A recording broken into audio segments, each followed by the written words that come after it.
నమస్కారం. ముందుగా వనిత టీవీ ప్రేక్షకులందరికీ ఆంగ్ల నూతన సంవత్సరాది శుభాకాంక్షలు. అదృష్టం 2021 ప్రత్యేక కార్యక్రమానికి స్వాగతం. మరి కొత్త సంవత్సరంలో అడుగు పెట్టేశాం. జీవితంలో ప్రతి అడుగు అమూల్యమే, అలాగే ప్రతి మలుపు మనందరికీ ఒక గుణపాఠమే. మరి మనందరం కూడా చెడును పక్కన పెట్టేసి మంచికే పెద్దపీట వేద్దాం. మరి ఈ సంవత్సరం అంటే మన 2021 ద్వాదశ రాశుల వారికి ఎలా ఉంది? ద్వాదశ రాశుల వారు ఏ ఆలయాన్ని దర్శిస్తే మంచిది, ఎలాంటి పరిహారాలు పొందితే మంచిదో మనకు పూర్తిగా వివరించడానికి మనతో పాటు ఉన్నారు ప్రముఖ జ్యోతిష్య నిపుణులు, పంచాంగకర్త అయినటువంటి దవిజ్ఞ పొన్నులూరి శ్రీనివాస గార్గి గారు. మరి ఆయనతో మరిన్ని వివరాలు తెలుసుకుందాం. నూతన సంవత్సర శుభాకాంక్షలు. మీకు మన వనిత టీవీ ప్రేక్షకులందరికీ కూడా హృదయపూర్వక 2021 శుభాకాంక్షలు. 2020 తలుచుకుంటేనే ప్రతి ఒక్కరి గుండెల్లో ఒక చేదు అనుభవం, చేదు జ్ఞాపకాలు, అందరి మనసులో ఏదో ఒక మూలన ఒక వెలితి ఉంది. సో మరి 2021 అంటే ఈ 2021 సంవత్సరం పొడవునా ఎలా ఉండబోతోంది, దాన్ని ఎలా మనం స్వాగతిద్దాం? ఆంగ్ల సంవత్సరాది 2021 కొనసాగుతున్నది అంటే కొన్ని గ్రహస్థితులు 2021 కూడా ఇక్కడ కొనసాగుతున్నాయి. అంటే 2020లో చివరి మాసంలో డిసెంబర్లో జరిగినటువంటి డిసెంబర్ 14 నాటి సంపూర్ణ సూర్యగ్రహణము, డిసెంబర్ 25ను జరిగినటువంటి ప్రత్యేక గ్రహస్థితులు, డిసెంబర్ 21న గురుశనుల కలయిక, వీటి ప్రభావాలు, తిరిగి 2021 జనవరిలో ఒక కాలసర్పయోగం, ఫిబ్రవరిలో ఒక కాలసర్పయోగం, మార్చిలో ఒక కాలసర్పయోగం, డిసెంబర్లో మరొక కాలసర్పయోగం, మొత్తం 4 కాలసర్పయోగాలు. జనవరిలోనే మకర రాశిలోనే పుష్యమాస ప్రారంభంలోనే ఒకే రాశిలో చాతుర్గ్రహ పంచగ్రహ కూటములతో అమావాస్యకు షడ్గ్రహ కూటమి రావటం, ఫిబ్రవరి 22 నుంచి ఏప్రిల్ 13వ తేదీ వరకు కుజరాహుల యొక్క సంఘర్షణ, అలాగే కుజకేతువులు కలయికలు, చాలా ఉన్నాయి వ్యతిరేక గ్రహస్థితులు. వీటన్నింటినీ మనం బేరీజ్ వేసుకుంటే 2020లో గ్రహచార స్థితిగతులకు తలదన్నేగా ఇక్కడ ఉన్నాయి, అంతకంటే ఎక్కువగానే ఉన్నాయి. ఇక ద్వాదశ రాశుల వారు ఎదురు చూసే వాళ్ళ భవిష్యత్తు ఈ సంవత్సరం పొడవునా ఎలా ఉందో తెలుసుకుందాం. గురువుగారు, ముందుగా మేషరాశి ఎలా ఉందో చెప్పగలరా? ముఖ్యంగా మేషరాశి వారు భావోద్రేకాల పరంపరను చాలా జాగ్రత్తగా కంట్రోల్ చేసుకోవాలి. ఎక్కడ కంట్రోల్ చేసుకోవాలంటే ఫైనాన్షియల్ మ్యాటర్స్లో కంట్రోల్ చేసుకోవాలి, కుటుంబ వ్యవహారాల్లో కంట్రోల్ చేసుకోవాలి, ఎదుటివారితో మాట్లాడే ప్రతి నిమిషం కూడా చాలా జాగ్రత్తగా మాట్లాడాలి. తానేదో మేధాశక్తితో మాట్లాడుతున్నానని, తానేదో చాలా గొప్పవాడినని, తాను చెప్పిందే వేదం అని అనుకుంటే మాత్రం పొరపాటు, పప్పులో కాలేసినట్టే. చాలా జాగ్రత్తగా మాట్లాడాలి. అందులో ముఖ్యంగా ఫిబ్రవరి 22 దగ్గర నుంచి ఏప్రిల్ 13వ తేదీ దాకా చాలా కంట్రోల్లో మాట్లాడాలి. డబ్బు లెక్కించే సమయంలో కూడా వెరీ కంట్రోల్లో ఉండాలి. కుటుంబ వ్యక్తులతో సంఘర్షణకు లోను కాకూడదు, ఆవేశంగా మాట్లాడకూడదు, ఎవరిని ఎక్కువ విమర్శించకూడదు. అలాగే నవంబర్ డిసెంబర్ 2 నెలల్లో కూడా డ్రైవింగ్ చేసే సమయంలో స్పీడ్గా వెళ్లకుండా, నెమ్మదిగా దిక్కులు చూడకుండా ముందు మాత్రమే చూస్తూ ఉండాలి. వీలైనంత వరకు డ్రైవింగ్లో ఎక్కువ జాగ్రత్త అంటూ నవంబర్ డిసెంబర్ తీసుకోవాలి. ఇక మిగిలిన అన్ని రంగాల్లో హైలైట్ అయ్యి. తదుపరి వృషభ రాశి. ఇక వృషభ రాశి జాతకులు వీరికి 45-55 రేంజ్లోనే అనుకూలుతుంటాయి. 45 అనుకూలం, 55 వ్యతిరేకతలు. ముఖ్యంగా మానసిక సంఘర్షణలు ఎక్కువగా ఉంటాయి వీరికి. ఎందుకుంటాయి అంటే చెప్పరు, శారీరక సంఘర్షణ విపరీతంగా ఉంటాయి. ఫిబ్రవరి మార్చి ఏప్రిల్ 3 నెలలు కూడా ఏదో తెలియని సంఘర్షణ, భావోద్రేకాల పరంపర. నవంబర్ డిసెంబర్ నెలలో భార్యాభర్తల యొక్క మధ్య కొంచెం స్తబ్దుగా ఉంటుంది పరిస్థితి. ప్రేమికులు కూడా కొంచెం పెడముఖాలుగా ఉంటాయి. అలాగే భాగస్వామ్య వ్యాపారాలు చేసేవారు కూడా పెడముఖాలుగా ఉంటారు నవంబర్ డిసెంబర్ నెలలో. ఎనీహౌ వృషభ రాశి జాతకులు మాత్రం లోపల ఒకటి పెట్టుకొని పైకి ఒకటి మాట్లాడకూడదు. ఏదైనా మాట్లాడాలంటే కుండబుద్దలు కొట్టినట్టు ముక్కుసూటిగా మాట్లాడితే మంచిది.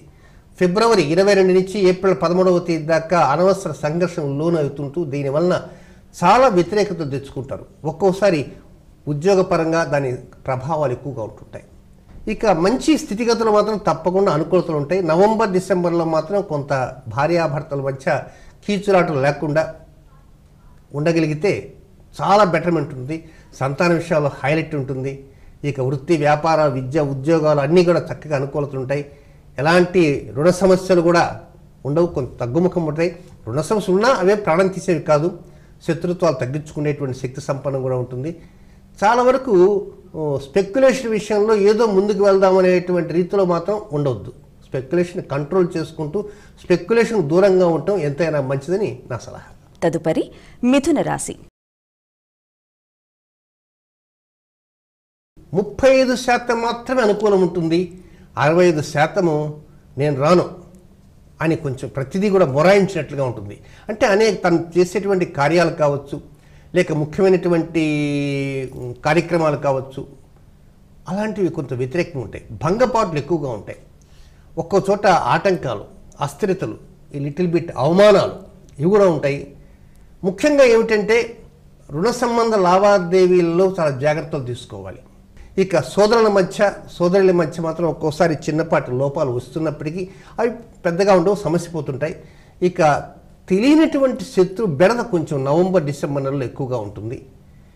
ఫిబ్రవరి, మార్చ్, ఏప్రిల్ ఈ 3 నెలల్లో మాత్రం చాలా లోతైనటువంటి విశ్లేషణ ప్రతి విషయంలో చేసుకోవాలి. ఆ 3 నెలలు డ్రైవింగ్ చాలా జాగ్రత్తగా తీసుకోవాలి. అనవసరమైనటువంటి సంఘర్షణలు పెట్టుకుంటే ఒక్కోసారి రక్షణ శాఖ వారి దగ్గర కూడా వెళ్లాల్సిన పరిస్థితి ఏర్పడుతుంది. కనుక ఏది ఏమైనా మిగతా అన్ని విషయాలు అనుకూలము.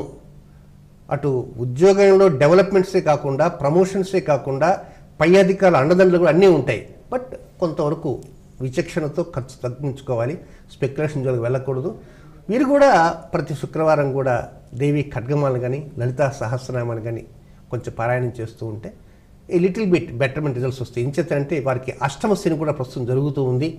కనుక లలితా సహస్రనామ స్తోత్రాన్ని కూడా శుక్రవారం సాయంకాల సమయంలో పారాయణం చేస్తూ ఉంటే మరికొంత మేలైనటువంటి లబ్ధి కలగడానికి. కర్కాటక రాశి.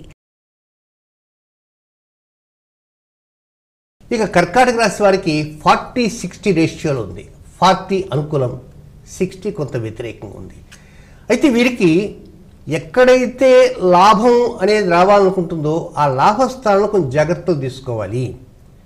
ఫిబ్రవరి, మార్చ్, ఏప్రిల్ ఈ 3 నెలల్లో లాభస్థానంలో కుజరాహు సంఘర్షణ జరుగుతుంది కనుక మీకు సంవత్సరం మొత్తం మీద వచ్చేటువంటి లాభాన్నంతా ఒకే ఒక కలం పొడితో నెట్టేసేటువంటి స్థితి ఈ 3 మాసాల్లో ఉంది.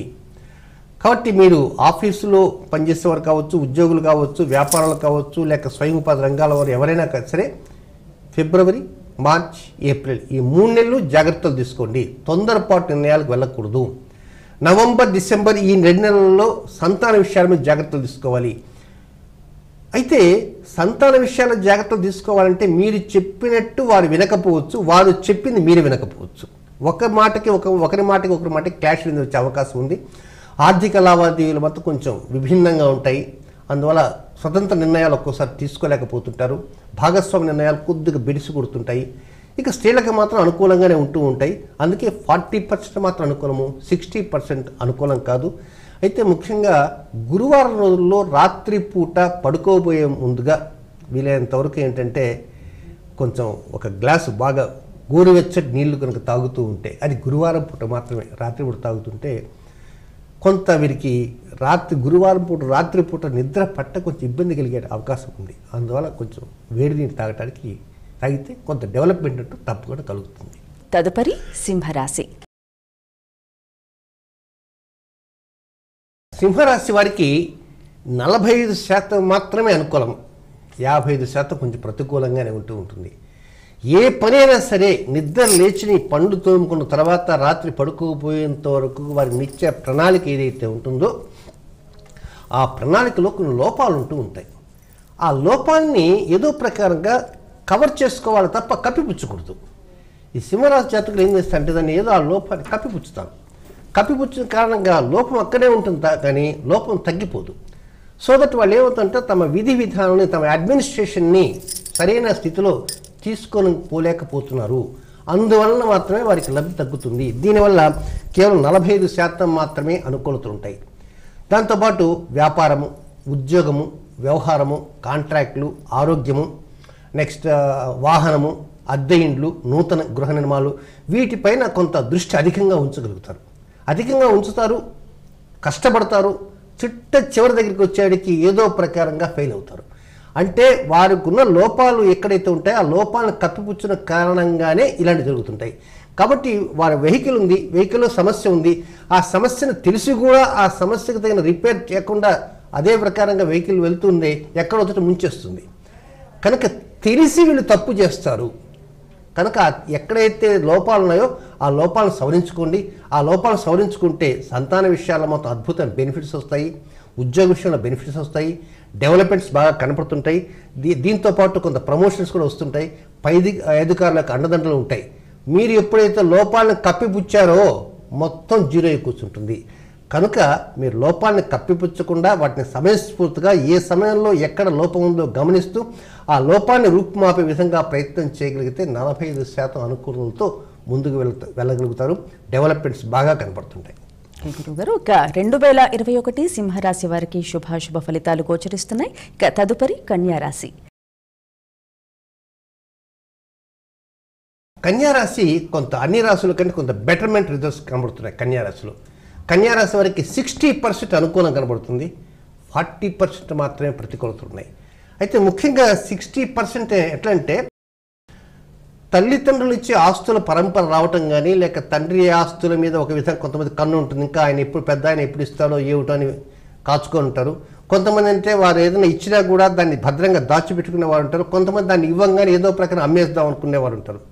సో రకరకాల ఆలోచనతో ఉండేవారు ఉంటారు. కానీ ఈ సంవత్సరం కన్యారాశికి అంటే కన్యారాశి అధిపతి బుధుడు కనుక బుధుడికి ఉన్నటువంటి గ్రహ సంచార స్థితిగతుల ప్రకారంగా పైగా భావోద్రేకాల పరంపర కొంత అధికంగా ఉన్నప్పటికీ కూడా తట్టుకొని నిలబడేటువంటి శక్తి సంపన్నం కొంత ఉన్న కారణంగా ఫిబ్రవరి 22వ తేదీ దగ్గర నుంచి ఏప్రిల్ నెల 13వ తేదీ వరకు మాత్రమే కొద్దిగా వాళ్ళకి మైనస్ పాయింట్స్ అన్ని అంశాల్లో ఉంటాయి. కనుక ఫిబ్రవరి, మార్చ్, ఏప్రిల్ ఈ 3 నెలల్లో మాత్రం ప్రతి విషయాన్ని జాగ్రత్త కంట్రోల్లో చూసుకుంటూ వెళ్లాల్సిన అవసరం ఉంది. ఇక నవంబర్, డిసెంబర్ నెలలు మాత్రం మామూలుగానే ఉంటే పెద్ద చెప్పుకోదగినటువంటి సమస్యలు ఉండవు. అంటే మిగిలినటువంటి అన్ని నెలలు కూడా అనుకూలతలు బాగా ఉంటాయి. అందువల్లనే 60% అనుకూలతలు వస్తాయి.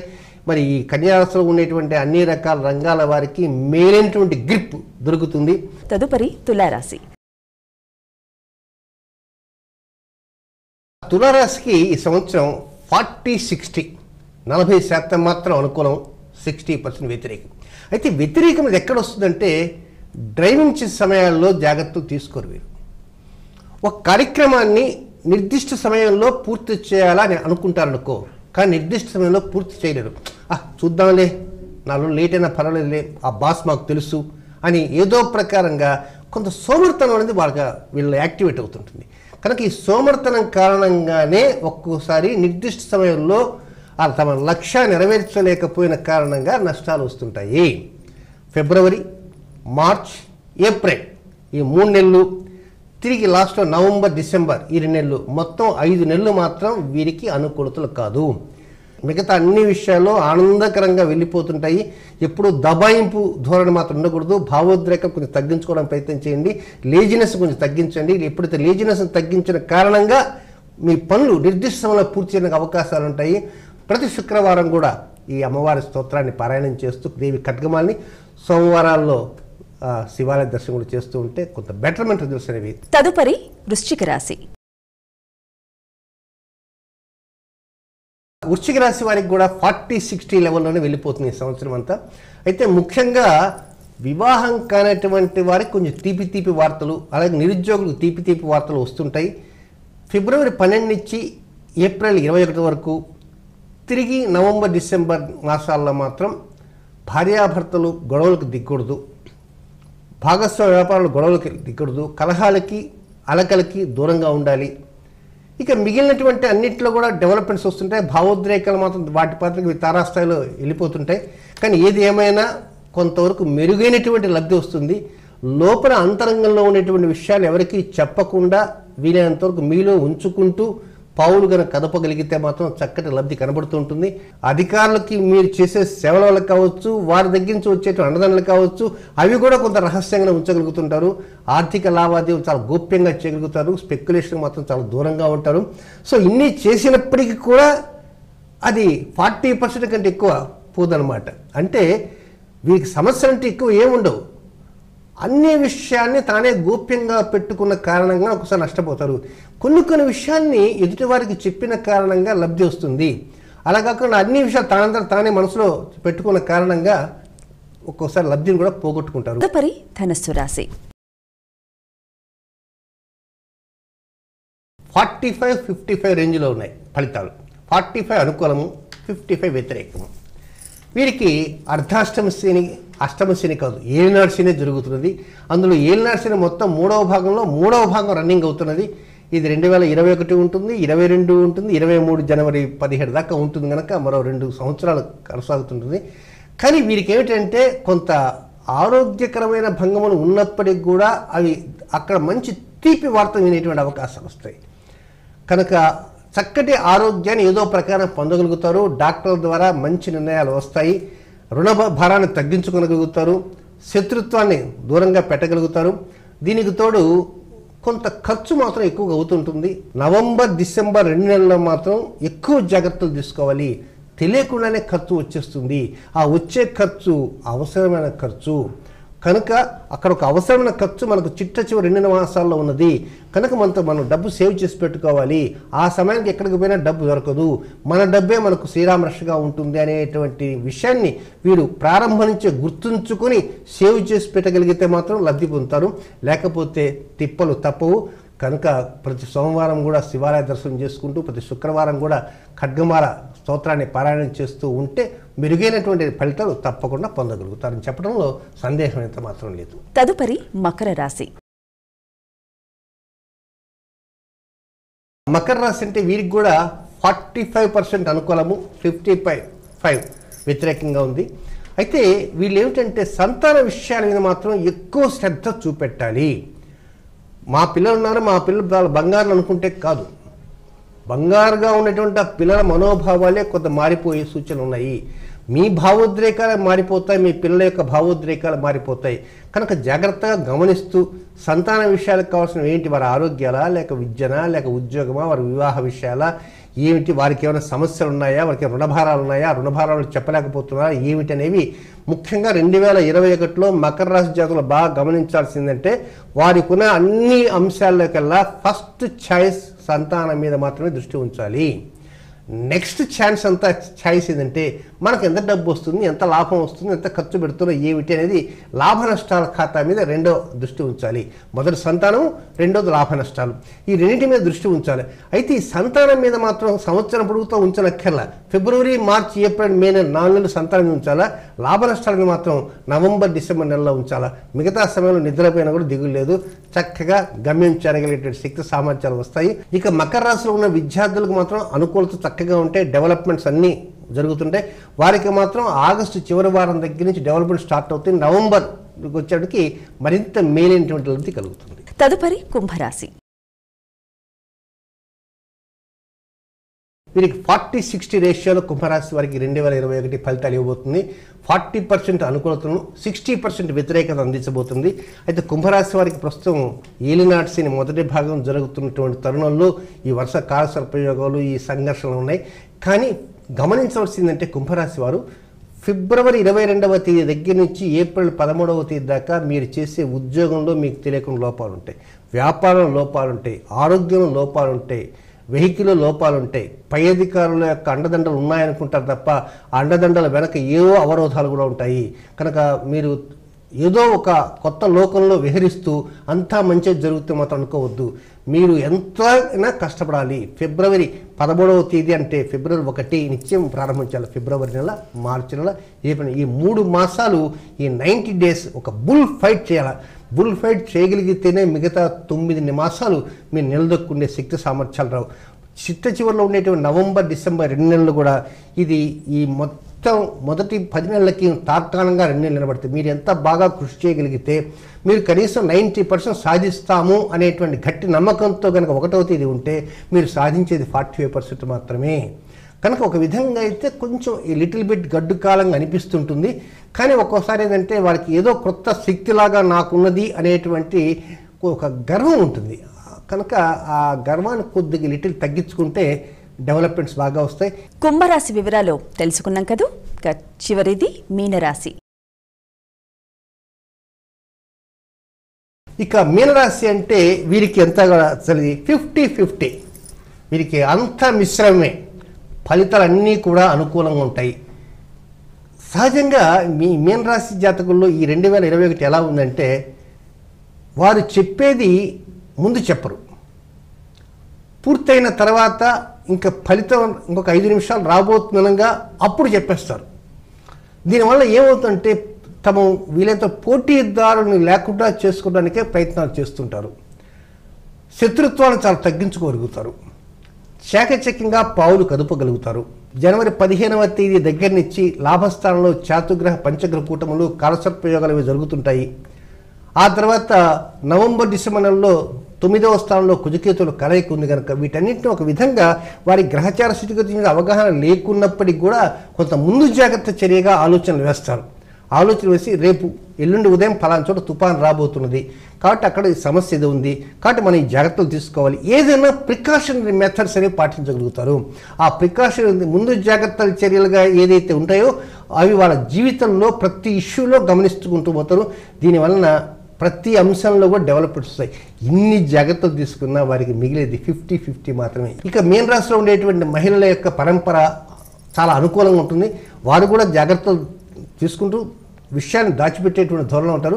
కానీ అన్ని విషయాలు దాచిపెట్టకుండా ఎక్కడ దాచిపెట్టాలనో ఏదో తెలుసుకుంటూ చెప్పవలసిన చోట ముందుగా చెబుతుంటే అవతల వారిని నివ్వెరపరుద్దామనే దానికంటే కూడా ముందుగా చెబితే వారు కొంత సంతోషంగా ఉండేటువంటి అవకాశం కూడా ఉంటుంది. 2021 ద్వాదశ రాశుల వారికి అన్ని రంగాల్లో ఎలా ఉంటుందో చక్కగా వివరించారు. ధన్యవాదాలు గురుగారు. అందరికీ మంచి జరగాలని ఆశిస్తూ మరొక్కసారి ప్రేక్షకులందరికీ కూడా నూతన సంవత్సర శుభాకాంక్షలు. నమస్కారం.